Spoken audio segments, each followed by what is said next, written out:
안녕하세요. 과학이 재밌어지는 시간, 과학으로 보는 세상씨. 오늘도 알아두면 유용한 과학 이야기 가득 싣고 돌아왔습니다. 기환 씨, 오늘도 귀가 번쩍 뜰 흥미로운 이야기 가지고 왔나요? 당연하죠. 문과생이지만 과학 천재 저 기환이가 아주 신기한 소식을 들고 왔는데요. 요즘 말이죠. 사실 웬만한 물건들 다 대여가 되잖아요. 그렇죠. 앞으로 대세는 이게 될 거라고 합니다. 그렇다면 이게 뭘까요? 예. 뭘까요? 네. 네, 대여라고 하면 뭐 소소하게 책부터 시작해서 자동차도 있고 가전기기까지 정말 다양하잖아요. 맞아요. 뭐 특이한 게 또 있을까요? 아, 감을 못 잡으셨군요. 소위 그 인간형 로봇이라고 불리는 휴머노이드입니다. 자, 최근 TV에 또 깜짝 등장하면서 화제가 되기도 했었죠. 예, 로봇들의 칼 근무라니 정말 멋지네요. 네, 이게 말이죠. 중국 회사가 만든 그 지원이라고 하는 인간형 로봇인데요. 이게 이제 대여가 가능하다는 게 알려지면서 그야말로 폭발적인 인기를 끌고 있다고 합니다. 그래서 저도 줄 한번 서보려고요. 휴머노이드 로봇을 대여할 수 있다. 상상도 못했어요. 그렇죠. 우리의 상상을 현실로 만들어줄 이야기 지금 바로 시작합니다.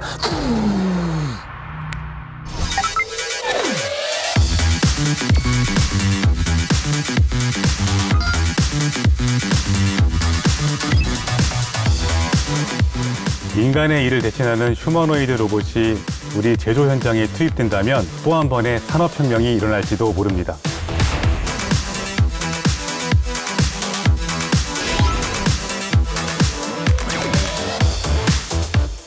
AI 다음은 휴머노이드 로봇의 시대입니다. 휴머노이드 대폭발이 조만간 일어날 것으로 보입니다.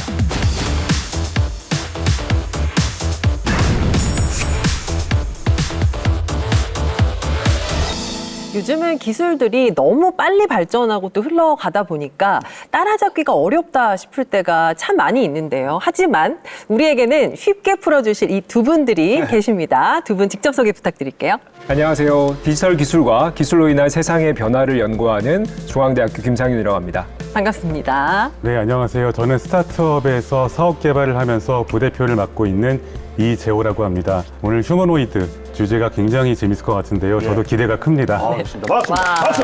예. 가장 핫한 과학기술 트렌드를 엿볼 수 있는 자리죠. CES 2025에서 특히나 주목받은 기술이 있습니다. 기환 씨, 뭘까요? 일단 뭐 CS 2025 좀 뭐 일단 초청을 받았는데 바빠서 일단 못 갔다는 말씀 좀 드리고요. 하지만 뭐 다 꿰고 있죠. 방금 이제 부대표님께서 스포를 살짝 하셨습니다만은 AI 기술의 최정점이라고 할 수 있는 그 휴머노이드 기술. 요거 아니겠습니까? 딩동댕 맞습니다. 좋습니다. 맞습니다. 최근 몇 년 동안 챗 GPT가 화두였다면 앞으로 이 몇 년은 휴머노이드가 뜨거운 이슈가 될 거라고 합니다. 전문가분들은 어떻게 보고 계세요? CES가 매년 이제 개최가 되지만은 항상 끝나자마자 그 이슈가 1년 내내 지속되는 것 같아요. 그렇죠. 최근에 AI가 가장 핫한 기술 분야잖아요. 우리 엔비디아라고는 정말 핫한 기업의 CEO 젠슨 황이 이번 CES 2025에서 기조 강연을 했는데 피지컬 AI라는 개념을 들고 나왔습니다. 피지컬 AI? 네, 딱 들어보면 느낌 오지 않으신가요? 그러니까 이제 뭔가 물리적인 어떤 그렇죠. 형태가 있는. 네. 맞습니다. AI가 형태를 갖는 거예요. 와. 요즘 이제 모빌리티 자율주행 기술도 그렇고요. 지금 오늘 주제인 로봇도 그렇고요. AI가 두뇌에 탑재되기 시작합니다. 그럼 이제 AI가 눈에 보이지 않는 소프트웨어 기술이지만은 이런 디바이스로 형태를 갖는 것. 자, 그러면 인간의 지능을 가지고 판단을 하고 인간과 소통을 하고 자, 이런 기술들이 앞으로 4세대 AI로서 주목받을 것이다. 엔비디아는 여기에 코스모스라는 플랫폼을 제시하기도 했습니다. 이게 뭐냐면은 AI가 이제 피지컬, 이제 물리적 형태를 갖다 보면은 이것이 여러 가지 영역에서 학습을 해야 될 거 아닙니까? 그렇죠. 로봇이 예를 들어 나와 함께 운동을 한다든지 혹은 가사 일을 돕는다든지 혹은 산업 현장에서 뭔가 제품 생산을 한다든지 이것이 이제 물리적으로 행동을 하고 어떤 형태를 가질 때 이걸 학습하는 과정을 가상 공간에서 AI가 수행하게 해주는 겁니다. 이것이 앞으로 차세대 AI로 주목받고 우리 일상생활에서 다양한 형태의 디바이스로 AI가 표출될 수 있는 이 공간으로서 도구로서 작용할 것이다. 많은 이들이 주목하고 있습니다. 그렇죠. 로봇의 시대가 올 것이다. 맞습니다. 네. 그러니까 이제 지금 이 순간에도 이제 글로벌 빅테크 기업들이 휴머노이드 개발을 하는 데 있어서 굉장히 지금 열을 올리고 있고 경쟁이 그만큼 치열하잖아요. 부대표님은 지금 이 현황에 대해서 좀 잘 알고 계시죠? 사실은 그 이전부터 수많은 기업들, 뭐 국내 기업, 해외 기업들이 로봇, 특히 휴머노이드 기술 개발에 열을 올리고 있었습니다. 네. 전기자동차 회사로 유명한 테슬라, 이 테슬라도 휴머노이드를 개발하고 있는 기업 중에 하나이고요. 또 현대자동차가 투자해서 더욱 유명해진 미국의 보스턴 다이나믹스라는 회사도 있습니다. 이 테슬라는 일론 머스크라는 CEO로 더 유명하죠. 네. 이 일론 머스크가 지금으로부터 4년 전인 2021년도에 우리는 자동차 회사이긴 하지만 앞으로 자체 AI 기술을 탑재한 휴머노이드 개발을 하겠다라고 AI 데이에서 선언을 했습니다. 네. 예. 근데 저는 이제 그렇게 선언을 했으니까 앞으로 뭐 5년, 10년 정도 이후에나 기술 개발 구현이 가능하지 않을까? 이제 이렇게 생각을 했었는데 그게 아니라 불과 1년 만에 프로토타입에 해당되는 범블비라는 로봇을 공개를 했고 그로부터 불과 1년 후인 2023년에 우리가 옵티머스라고 알고 있는 이제 실체를 가진 휴머노이드를 공개하기에 이릅니다. 굉장히 빠른 시간 내에 실제 로봇 기술을 구현했다 이렇게 말씀드릴 수 있을 것 같습니다. 이것을 목격한 회사들이 있어요. 바로 중국 회사들입니다. 이 중국 기업들이 앞다투어서 본격적으로 로봇, 특히 휴머노이드 로봇 개발에 착수를 하기 시작했고요. 그 산출물들이 바로바로 또 나오고 있습니다. 일부 기업에서는 그러니까 연구나 실험 단계가 아니라 그러니까 대량 생산, 양산하는 휴머노이드를 출시하겠다. 뭐 소규모지만 출시하겠다. 이렇게 공개를 하기도 했습니다. 예. 뭐 이제 기술 개발이야 꾸준히 이어져 왔겠지만 궁금한 거는 지금 이 시점에 왜 휴머노이드냐. 네, 그 부분이 궁금해요. 휴머노이드 이따가 우리가 정의 한번 살펴보겠지만은 그냥 딱 느낌 있는 게 이제 인간을 닮은 로봇이잖아요. 네. 그렇죠. 인간을 닮으려면은 기본적으로 동작을 인간답게 하는 것도 있겠고 또 AI가 탑재돼서 인간과 소통하고 인간과 같은 표현을 하고 뭐 이런 또 기술이 있을 거 아닙니까?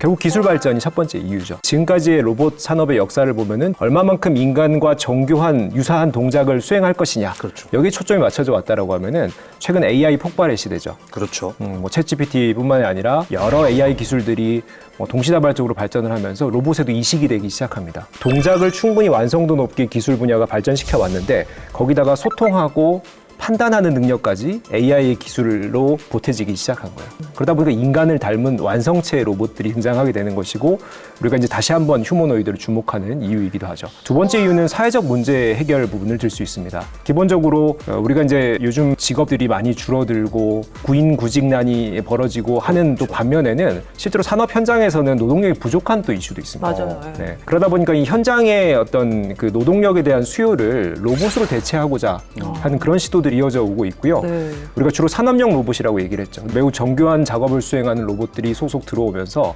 단순히 우리가 로봇을 그냥 뭐 무거운 것만 들고 나르는 정도의 로봇이 아니라 인간의 아주 디테일한 작업들을 대신하는 로봇들이 산업 현장에도 적용되고 있죠. 마지막 한 가지 좀 더 부가해서 말씀을 드리자면은 이것도 사회적 문제에 관련된 건데요. 요즘 점점 고령화 사회이지 않습니까? 네. 그러다 보니까 고령 세대들에게 돌봄형 수요들이 생겨나고 있어요. 그렇죠. 사회적으로 좀 부족한 혹은 약자들에 대한 어떤 대응을 로봇으로 풀어보자. 또 이런 것도 함께 휴머노이드 산업이 주목받고 있는 이유라고 할 수 있겠습니다. 우리가 어렸을 때 보았던 로봇은 대부분 인간의 형태를 닮은 휴머노이드 로봇이었어요. 그랬어요. 예. 그런데 실제로 실생활에서 마주치게 되는 로봇들은 공장 안에 있는 로봇 팔 그렇죠. 아니면 집에 다 있으시죠? 로봇 청소기. 청소기. 아, 아니면 물류창고에서 사용되는 운송용 로봇.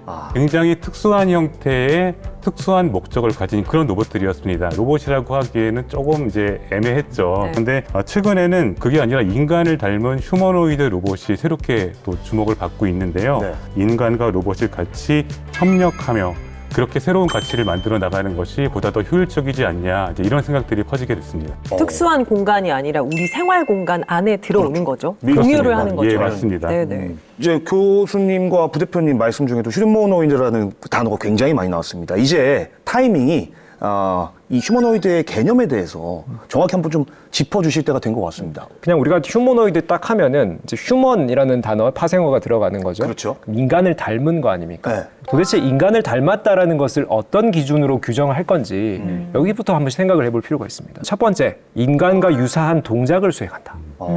이것을 우리가 휴머노이드로 볼 것인지. 두 번째, 인간과 소통이 가능하다. 인간 같은 사고가 가능하다. 소통이 가능하다. 두 개 표현을 중에 할 수 어느 있다. 어. 네, 이 두 가지 중에 어떤 거를 좀 우선적으로 휴머노이드라고 인식하시겠습니까? 제 생각에는 이게 이용자 입장에서 봤을 때는 소통이 가능하면 너무 좋을 것 같아요. 소통. 네. 저는 1번. 그러니까 왜냐하면 아까 우리 뭐 젠슨 황 형님도 얘기하시는 피지컬, 뭔가 좀 이 물리적인 어떤 형태가 좀 있어야 될 것 같은 느낌. 그리고 말씀하신 대로 그 만화 영화라든지 영화 속에서 받았던 그 이미지가 저한테 굉장히 지금 강하게 자리 잡혀 있어요.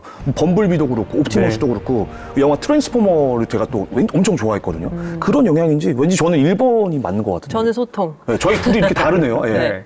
근데 그게 이제 정답이 있는 건 아니고요. 네. 우리가 이제 사회적으로 휴머노이드를 어떻게 인식할 건가 함께 좀 고민해봐야 될 시기가 됐다라는 것이고, 사실 우리가 기술 발전의 역사를 쭉 돌이켜 보면은 기술에 대해서 우리가 어떤 욕망을 심을 것인가 여기서 출발을 했어요. 인간이 하늘을 날고 싶은 꿈이 뭐 몇백 년, 몇천 년 전에 있었을 거 아닙니까?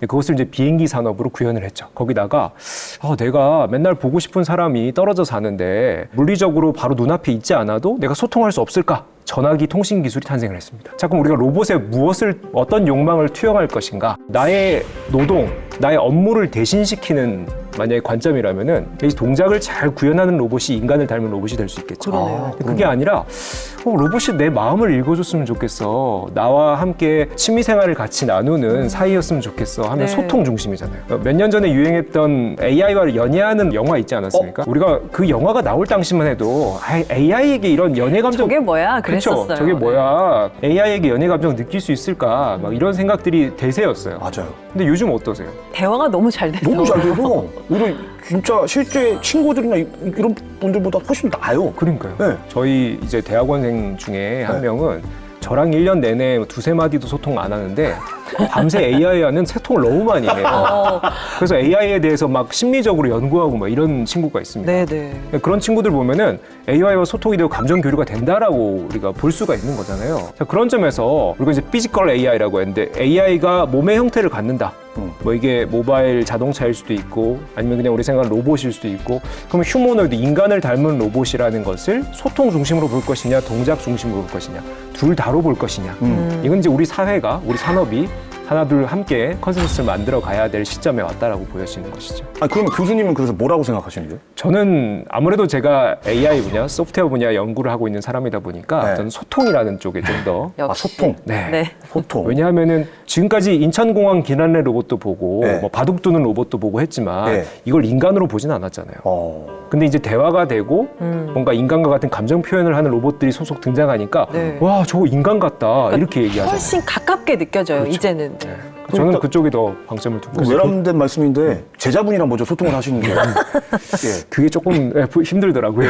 AI보다는 그래도 인간과 소통이 더 힘든 것 같습니다. 그러니까 맞아요. 그게 어렵지. 네. 근데 우리 부대표님께서는 또 지금 또 실제 그 AI 산업 현장에서 바로 또 뛰고 계시니까 관점이 조금 다를 수도 있을 것 같다는 생각이 듭니다. 교수님께서는 컴퓨터공학 전공 출신이라서 소통 쪽을 좀 더 강조하신 것 같은데요. 오. 저는 기계공학을 전공한 사람으로서 오. 좀 또 다르군요. 오히려 또 피지컬적인 면에 좀 더 주목을 하고 있습니다. 예. 물론 챗 GPT 같은 인공지능 기술이 나오면서 우리 사회가 또 산업이 기술이 굉장히 많이 진보하기는 했지만 예. 만약에 거기에 머무르지 않고 인공지능 기술이 물리 세계에 실제로 구현된다는 것, 이거는 정말 어마어마한 사건이 된다. 저는 이렇게 생각합니다. 어떻게 보면 지금까지의 인류의 삶을 완전히 송두리째 바꿀 수 있는 그런 대사건이 될 수 있다. 우리 인간의 라이프 스타일도 완전히 바뀔 것이고 또 생산과 소비, 경제 활동의 모든 것들이 바뀔 수 있는 게 바로 이제 피지컬 AI를 통해서가 아닐까 저는 그렇게 보고 있습니다. 또 저는 이제 비즈니스 하는 사람이니까 그 와중에 또 수많은 사업 기회들이 또 나타나지 않을까 이렇게 기대를 또 하고 있습니다. 근데 반대로 말하면요, 워낙 많은 변화, 어마어마한 변화가 예상되기 때문에 오히려 그 변화가 일어나는 시점이 좀 다소 좀 늦지 않을까 이런 생각도 하고 있습니다. 당장 눈앞에 뭐 1, 2년 사이에 휴머노이드 세상이 펼쳐질 것 같은 느낌이 들기도 하지만 사실은 이제 우리가 해결해야 될 문제가 굉장히 산적해 있기 때문에 이런 문제들을 다 해결해야만 비로소 본격적인 휴머노이드 세상이 올 것이기 때문에 전 좀 시기적으로는 조금 시간이 걸리지 않을까 이렇게 보고 있습니다. 뭐 두 분 말씀 다 의견 공감되는 일리가 부분이 있어요. 있습니다. 네. 뭐 학자의 입장 그리고 현실적인 부분들까지 다 고려해야 되는 전문가의 입장이다 보니까 네. 다른 점이 있어서 더 이제 재밌게 들을 수 있었던 것 같습니다. 합의는 일단 녹화 끝나고 보시면 될 것 같습니다. 네네. 인간과 점점 더 닮아가고 있습니다. 휴머노이드 로봇 대표적으로 어떤 게 있나요? 제가 제일 최근에 가장 충격적으로 본 로봇은 뭐냐면요, 인간의 표정까지 묘사하는 로봇이에요. 야, 그러니까 인간의 얼굴을 이제 형상화했는데 네. 여기 이제 스킨, 이제 피부에 네. 속에 이제 구동 장치들을 다 탑재를 해놓은 거예요. 이게 얼굴 근육이라는 게 엄청 있는 많- 건데 네. 그걸 구현을 했다고요? 네, 그걸 구현을 했고요. 두뇌에는 GPT 모델이 탑재되어 있습니다. 되게 충격적인 영상이 뭐였냐면은 로봇끼리 서로 소통을 해요. 아, 로봇끼리? 네. 그 영상을 정말 충격적으로 봤는데 정말 하루가 다르게 새로운 휴머노이드로 등장하고 있습니다. 근데 우리가 좀 역사적으로 한번 살펴보죠. 우리가 휴머노이드라고 좀 언급하기 시작한 최초의 로봇은 와봇이라는 로봇입니다. 그거 비슷한. 와봇. 네. 와봇. 와봇이? 와봇. 와봇. 네. 아, 와봇. 와봇이라는 로봇인데요. 요거는 이제 뭐 휴머노이드라고 지금 우리가 얘기하기에는 좀 많이 미진해요. 근데 딱 하나의 특성이 있죠. 사족 보행에서 이족 보행으로 바뀐 첫 번째 로봇입니다. 그거 굉장히 큰 변화잖아요. 그렇죠. 뭐 어떻게 보면 인간의 직립 보행을 최초로 모방한 로봇이다 이렇게 주목을 받았고 2011년 또 역시나 일본인데 아시모라는 로봇 일본 업체 혼다가 개발한 로봇입니다. 네. 발표되자마자 국빈 행사마다 아시모를 대동했어요.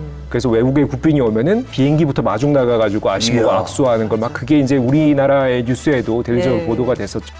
그 이후에 이제 점점 로봇의 동작이 정교해지기 시작하고 직립보행 로봇이 조금 더 관절의 어떤 유연함을 가지고 오는 거죠. 이 동작에 대한 구현이 점점 올라오다가 최근에 이제 AI가 탑재되기 시작한 겁니다. 그래서 앞서 말씀드린 얼굴의 표정이라든지 인간과 소통하는 로봇까지 등장하고 있는 것이죠. 그래서 이게 이제 뭐 지난 뭐 50년, 100년 정도 쭉 휴머노이드 로봇 역사가 흘러가고 있다. 이렇게 좀 설명을 드릴 수 있을 것 같습니다. 미국에는 없나요? 미국도 있습니다. 미국의 대표적으로 우리가 휴머노이드 로봇의 최초라고 하면은 보스턴 다이나믹스라는 지금 현재 그 우리 현대차가 인수한 로봇 기업이 있는데 M2라는 로봇을 최초로 발표를 했어요. M2. 그 M2는 로봇의 형상을 보면은 이렇게 뭐 쇠붙이 같은 거, 전선 뭉치 같은 걸 막 그대로 로봇 몸으로 구현을 해놨어요. 그게 이제 당시 휴머노이드 로봇으로 주목받은 것은 동작이 좀 자유로웠어요. 그러다 보니까 이게 산업용으로 여러 용도로 쓸 수 있다. 그래서 이제 미국이 또 제조업을 주도하던 시대이다 보니까 당시에 이것을 산업용 로봇으로 휴머노이드 시대가 열릴 것이다. 이렇게 또 주목받기도 했었고 뭐 이것이 이제 쭉 보시면은 우리가 인간이 로봇을 어떻게 발전시켜 왔는지를 이 기술을 가지고 하나하나 풀어볼 수가 있는 것이죠. 일본과 이제 미국의 사례 잘 설명을 해주셨는데 그렇다면 부대표님 지금 또 만들고 계실 것 같은데 우리나라는 없어요? 휴머노이드? 한국에도 당연히 존재합니다. 네. 이렇게 대중적으로 가장 잘 알려진 로봇은 바로 휴보라는 로봇인데 두 분 이 휴보의 개발 과정을 조금만 좀 살펴보면요. 아시모에 좀 자극을 받은 것 같아요. 5개의 손가락에 다른 사람의 힘을 감지할 수 있는 기능이 있어서 적당한 힘으로 손을 위아래로 흔들면서 악수를 할 수 있었다고 합니다. 자, 인간을 닮은 로봇의 진화는 지금도 계속되고 있습니다. 국내 휴머노이드 기술 어떻게 연구, 개발되고 있는지 확인해 봤습니다. 잉치키 잉치키 잉치키 안녕하세요. 제 이름은 김기환입니다. 커트. 어우 부끄럽네. 이 로봇 연기. 예. 자, 오늘 만나볼 로봇 역시 우리 인간처럼 걷고 물건을 집을 수도 있고 심지어 우리 인간과 상호 소통까지 가능하다고 하거든요. 대체 어떤 로봇일까요? 만나러 가보시죠. 출발. 피식, 피식.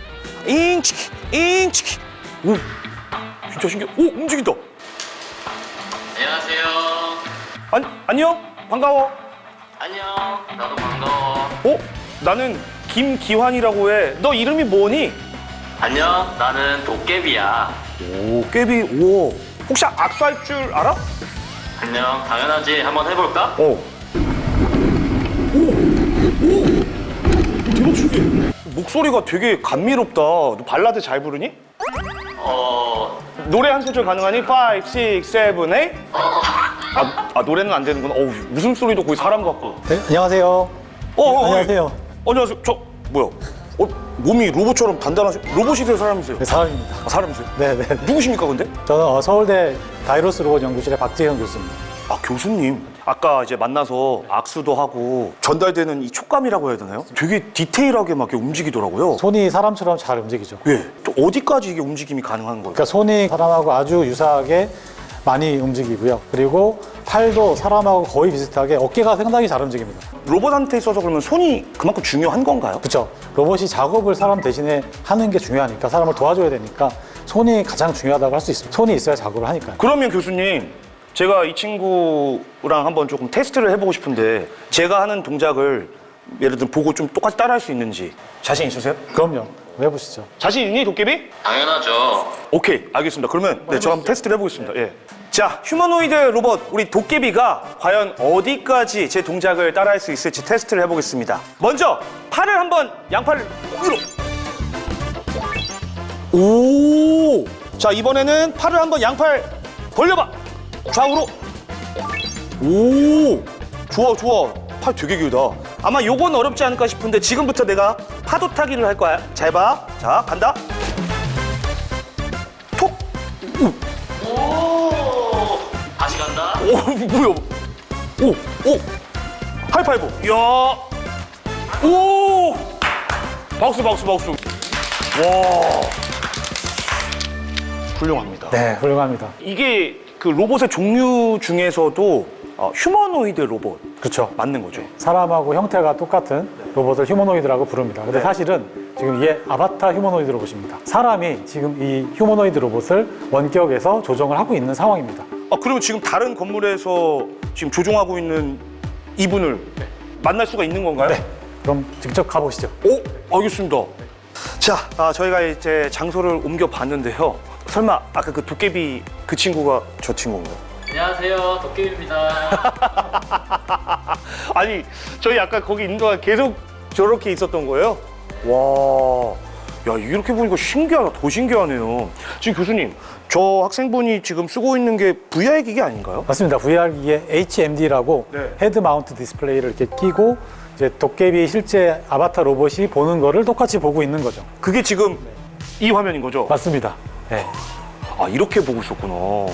그럼 그거 말씀하신 기술 말고도 또 어떤 기술을 좀... 이제 사람이 움직이면 로봇이 따라서 움직여야 되는데 그러면 사람이 움직이는 것을 측정을 해야 됩니다. 그렇죠? 그래서 손가락을 측정할 수 있는 글러브, 글러브? 그 다음에 손의 위치를 측정할 수 있는 햅틱 장비. 햅틱 장비는 또 힘도 적감도 줄 수 있습니다. 사람한테. 그 두 가지가 되게 핵심입니다. 들어보니까 각종 뭐 대회에도 뭐 출전을 하시고 그 CES 거기도 갔다 오셨다면서요? 네, 저희가 2022년에 아바타 엑스프라이즈 대회에 참여를 했었습니다. 그래서 이렇게 원격 조정하는 팀들이 모여가지고 서로 기술 경연을 한 거죠. 네, 그리고 CES에도 참여를 해가지고 이제 많은 전 세계 사람들한테 저희 기술을 이렇게 시연을 했었습니다. 앞으로 우리 또 학생들과 어떤 연구 또 어떤 로봇들을 개발해 나가실지가 좀 궁금하거든요. 지금 여기 아바타 로봇 기술 쪽에도 아직 부족한 게 많습니다.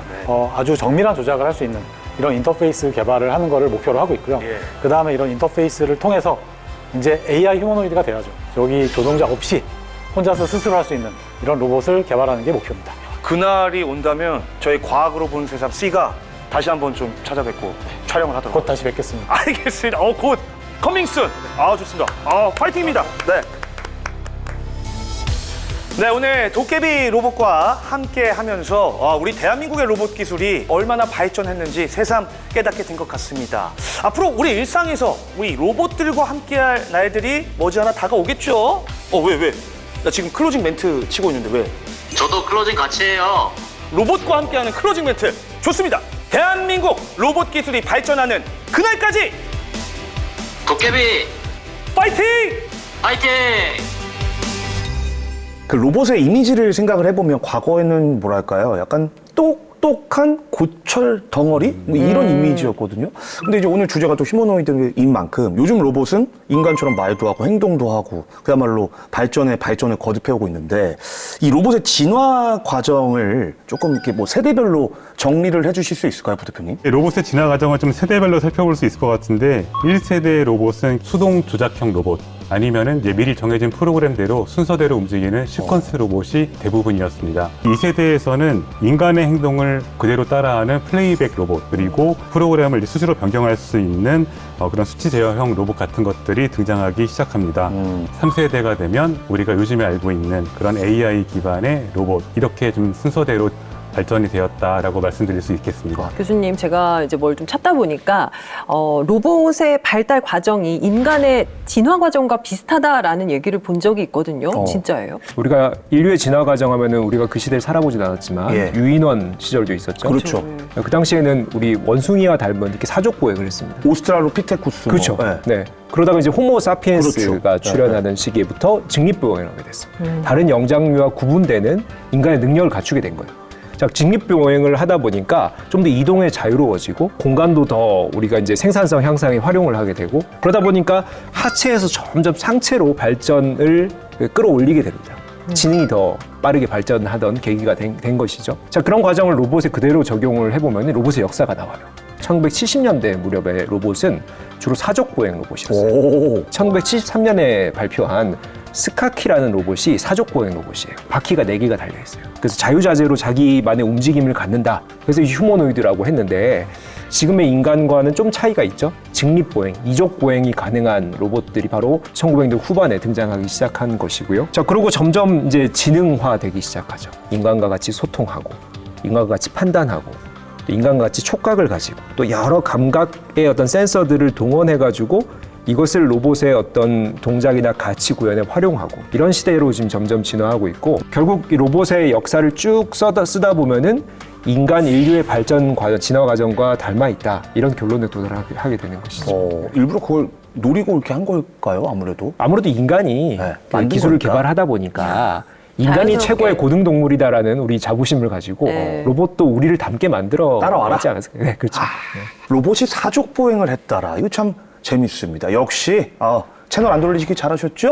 자, 여러분께서는 지금 과학이 보이고 과학이 즐거워지는 시간 이렇게 스치기만 해도 과학 전문가가 되는 과학으로 보는 세상 C와 함께하고 계십니다.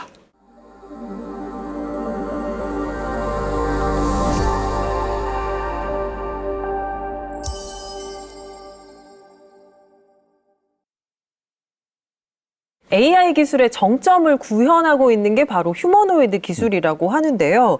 로봇을 인간처럼 만드는 핵심 기술 어떤 걸까요? 편의상 인지와 판단을 하는 기술 그리고 뭐 제어를 하는 기술 이 두 가지로 좀 나누어서 설명을 드리면 좋을 것 같아요. 네. 우선 인지 판단 영역에서 중요한 거는 센서와 바로 인공지능 기술입니다. 비전 시스템, 그러니까 카메라를 통해서 주변 환경을 정확하게 감지하고 또 음성 자연어 처리 기술 이런 것들을 이용해서 사람과 자연스럽게 대화할 수 있도록 하는 것이 중요합니다.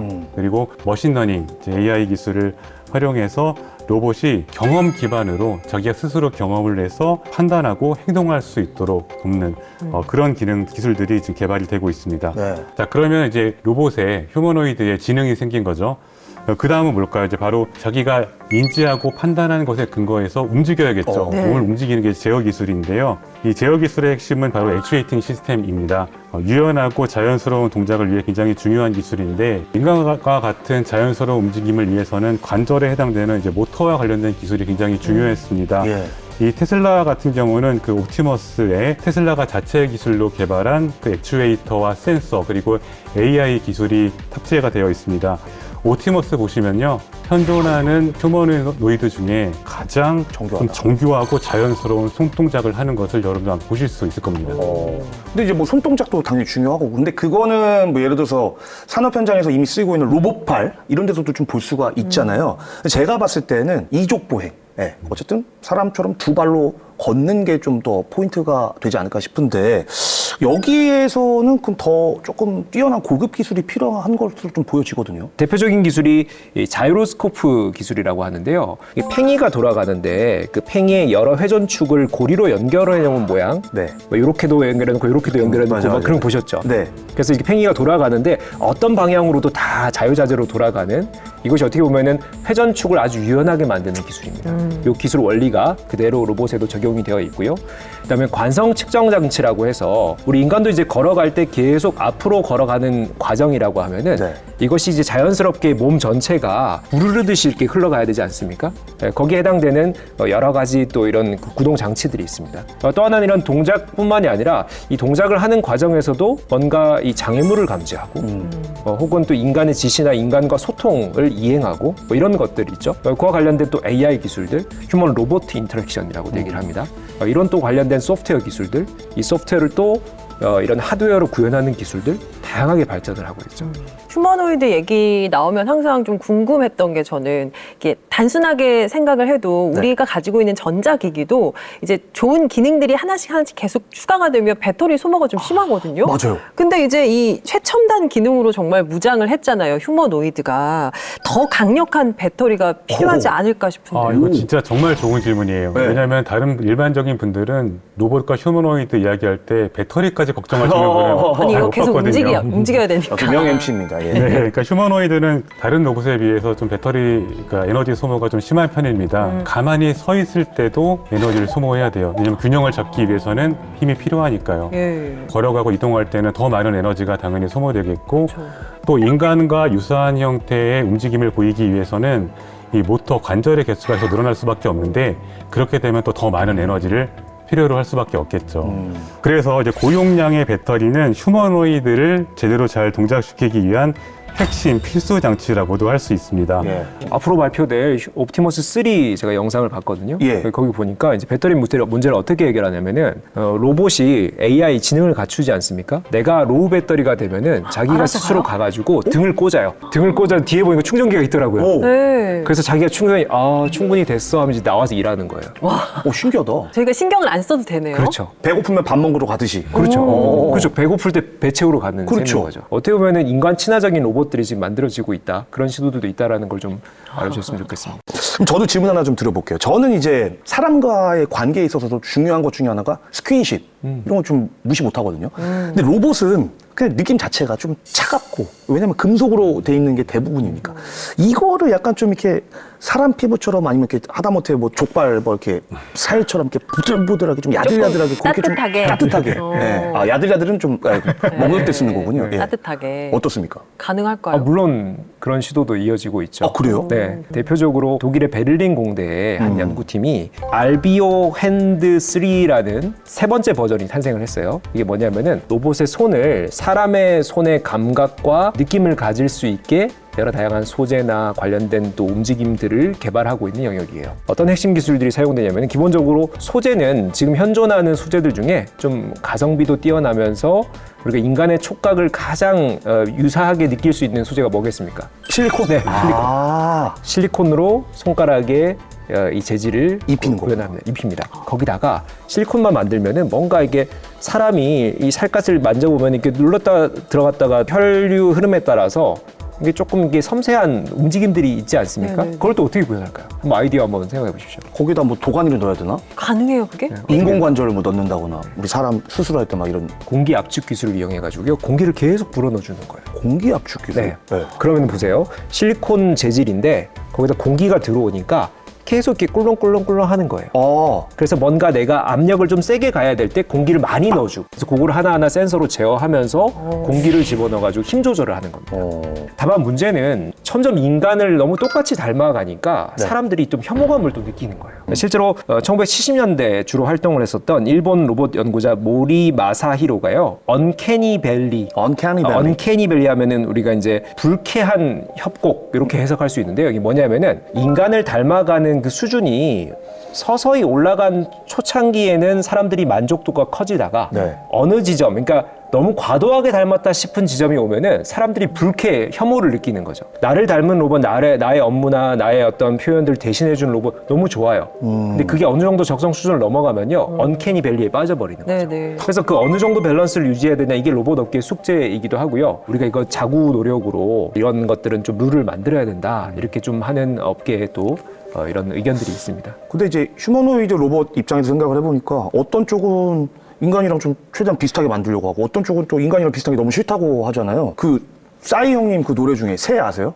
이랬다가 저랬다가 왔다 갔다 나갔다가 너는 봐봐 장난하나 막 이런 느낌이에요. 네. 좀 갈팡질팡 하니까 맞습니다. 약간 갈대 같은 느낌이 좀 있네요. 그러니까 그게 정말 딱 그런 것 같아요. 기술이 발전하면서 우리가 너무 편리하고 좋잖아요. 변화가 반갑기도 하면서 또 반면에는 두려운 마음이 크다. 예, 그게 공존한다. 그렇죠. 라는 생각이 듭니다. 그만큼 이 휴머노이드 로봇 성장세가 아주 무섭게 치고 올라오고 있잖아요. 워낙 지금 산업의 초창기이기 때문에 네. 지금 단계에서 뭐 몇 년도에 몇만 대까지 확대될 거다라고 예측하는 거는 사실 좀 쉽지는 않습니다. 근데 용감한 분들이 좀 이제 예측을 하고 있는데 그중에 한 리서치 기관에서는 현재 기준으로 연평균 한 83%씩 증가할 거다. 2027년도 내후년대에는 한 1만 대, 2030년에는 뭐 3.8만 대일 것이다. 이렇게 예측하시는 분들이 있는데요. 네. 뭐 그 이상으로 예측하시는 분들도 굉장히 많습니다. 아니 그런 성장률이라면 제가 봐서 조만간 뭐 한 가구당 혹은 뭐 1인당 로봇 한 대씩 막 이런 시대가 오지 않을까 싶은데요. 그러게요. 예. 유사한 사례가 있죠.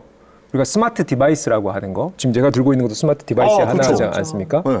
이거 보급되기 시작한 게 고작 한 10수년밖에 안 됐거든요. 근데 이거 집에 이거 몇 개씩 갖고 계세요? 그렇죠. 이렇게 스마트폰 포함해서. 그럼 한 세대 뭐 이렇게 뭐 노트북 포함해서 서너 개 있으시죠? 바로 그런 관점이죠. 그러니까 로봇이라고 하는 것도 1인 1로봇 혹은 뭐 1가구 1로봇 시대를 우리가 수년 내에 도래할 것이다라고 점쳐볼 수 있는 게 스마트 디바이스의 보급 속도를 한번 비교해 보시면은 아마 그런 예측들 충분히 가능하다라는 것이고요. 일론 머스크도 몇 년 전 수년 내에 우리 가정에 로봇 한 대씩 갖게 될 것이다. 수년 내에. 네, 가격도 소형차 한 대 가격 정도로 지불하게 될 것이다. 우리가 이제 구비를 하게 되면은 와. 이 로봇에게 무엇을 시킬지도 우리가 학습을 시킬 수가 있는 거예요.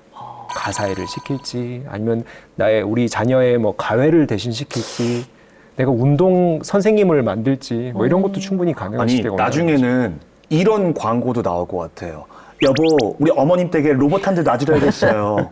보일러 대신에 이런 로봇. 제가 강의할 때 그거 많이 언급하는데 어떻게 아셨어요? 아, 사실은 그래요? 제가 네. 교수님 팬이라서 그러세요? 보고 네. 보진 않았는데 통했네요. 그렇군요. 네. 그러니까 이제 굉장히 다양한 분야에서 휴머노이드 로봇이 활용될 거다라고 이야기를 하고 있는데 네. 저는 그 중에서도 이제 가장 먼저 휴머노이드 로봇이 활용될 공간은 바로 이제 공장이 아닐까 싶습니다. 공장? 생산 현장이요. 어. 예를 들어 테슬라 같은 경우는 옵티머스라는 휴머노이드가 실제로 테슬라의 공장에서 시범적이긴 하지만 지금 인간을 대신해서 일을 하고 있습니다.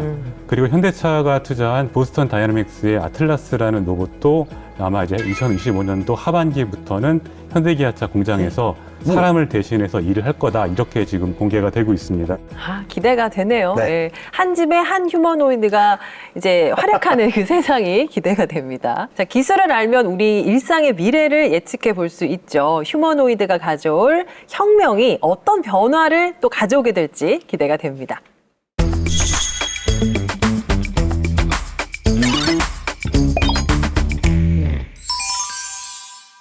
어린 시절 로봇이 나오는 만화를 보지 않은 사람이 있을까요?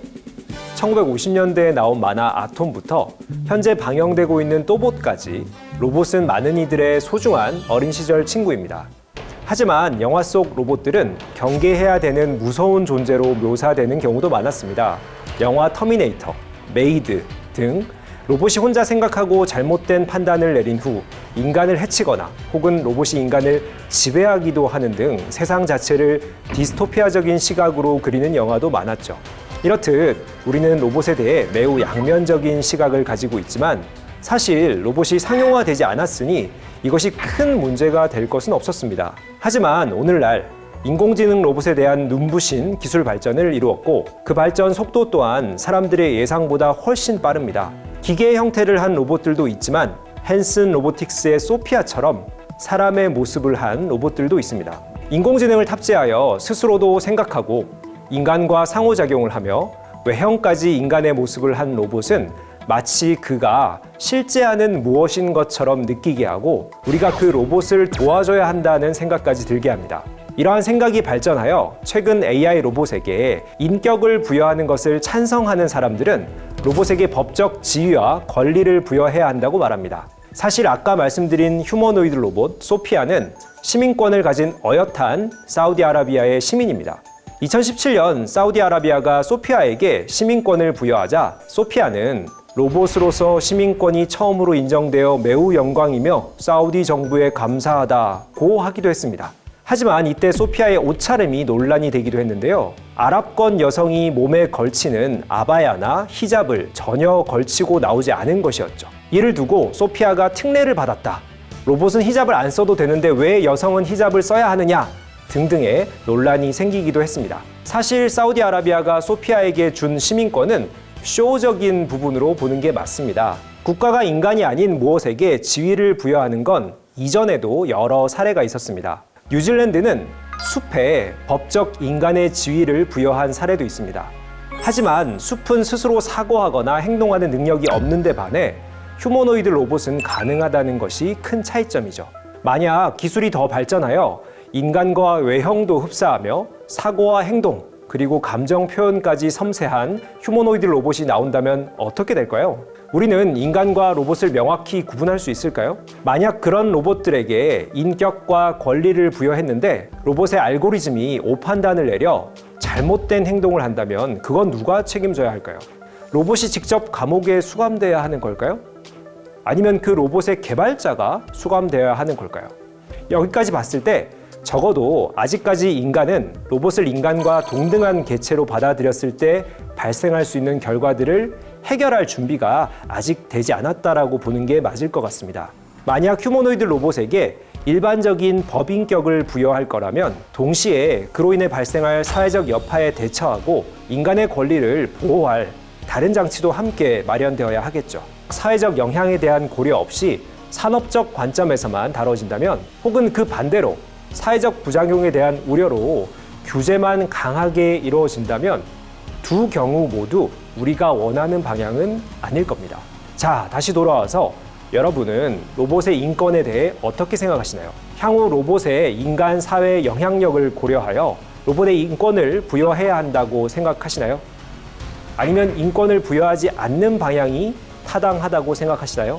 앞으로 다가올 거대한 기술의 파도에 맞서기에 앞서 우리 모두가 각자의 관점을 고민해 보는 것이 필요한 시점인 것 같습니다.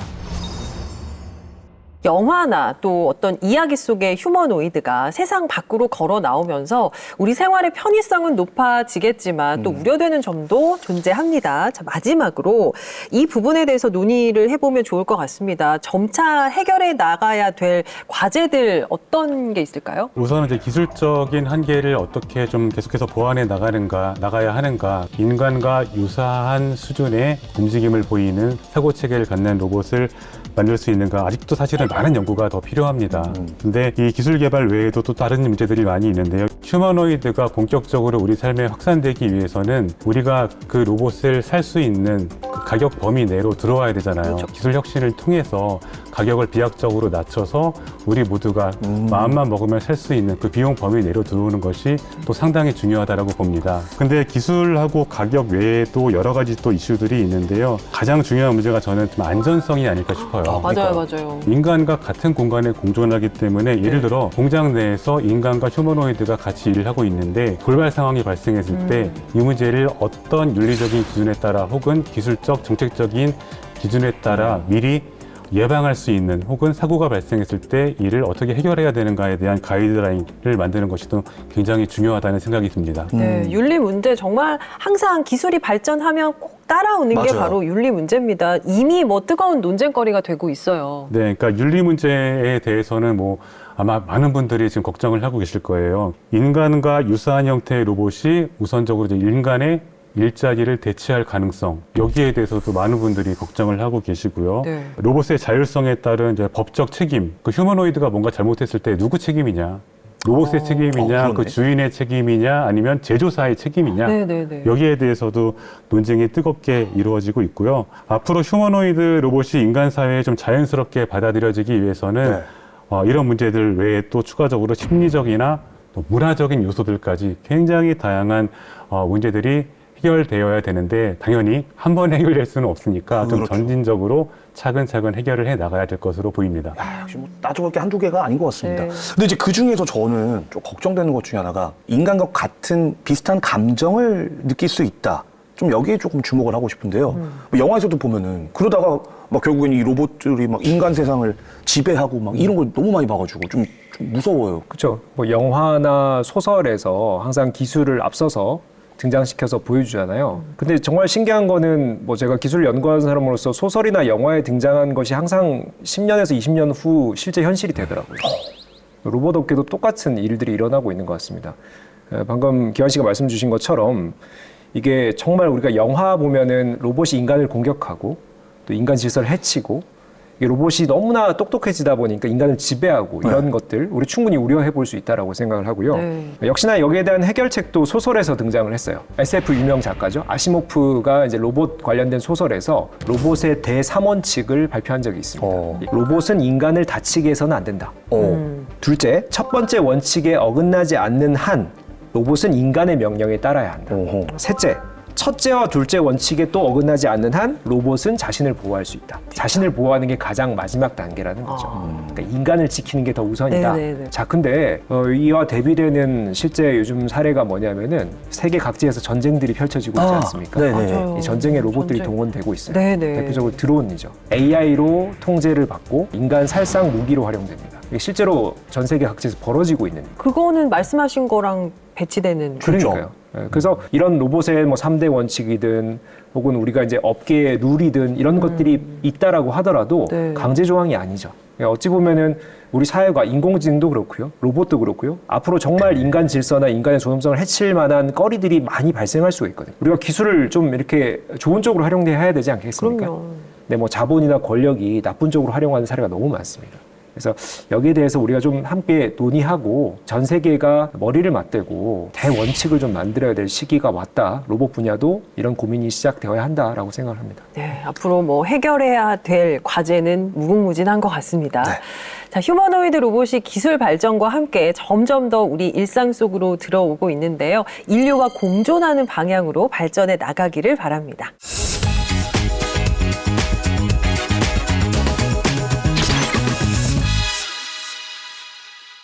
과학이 뭐냐고요? 바로 김기환 접니다. 과학과 한 몸이 된 저와 함께 흥미진진한 과학의 세계로 가보실까요? 김기환의 과학 이수다. 강아지처럼 생겼지만 멍멍 멍멍 이렇게 짖지 않고 삐빅 삐빅 소리를 내는 강아지가 있는데요. 바로 로봇개입니다. 이탈리아 폼페이 유적지에 나타난 로봇개 스팟. 이 녀석 그냥 귀여운 로봇 강아지가 아닙니다. 고대 로마의 보물을 지키는 보디가드입니다. 유적지 곳곳을 순찰하면서 구조물의 손상을 분석하고 도굴꾼의 침입을 감시하는 역할을 하고 있는데요. 사람이 접근하기 어려운 지역까지 아주 꼼꼼하게 탐색할 수 있어서 폼페이의 새로운 수호자라는 별명까지 얻었습니다. 과거 로마 병사들이 지키던 이곳을 이제는 첨단 기술을 탑재한 로봇이 보호하고 있다니 정말 흥미롭지 않습니까? 한편 뉴욕에서는 로봇개가 도시의 안전을 책임지고 있습니다. 뉴욕 경찰이 도입한 로봇개 디지독은요, 범죄 예방과 재난 대응에서 아주 중요한 역할을 하고 있는데요. 순찰뿐만 아니라 위험 지역 정찰, 인질극 대응 등 정교한 임무도 수행하고 있습니다. 여기서 끝이 아닙니다. 로봇개들의 활약은 이제 지구를 넘어 우주로 확장되고 있습니다.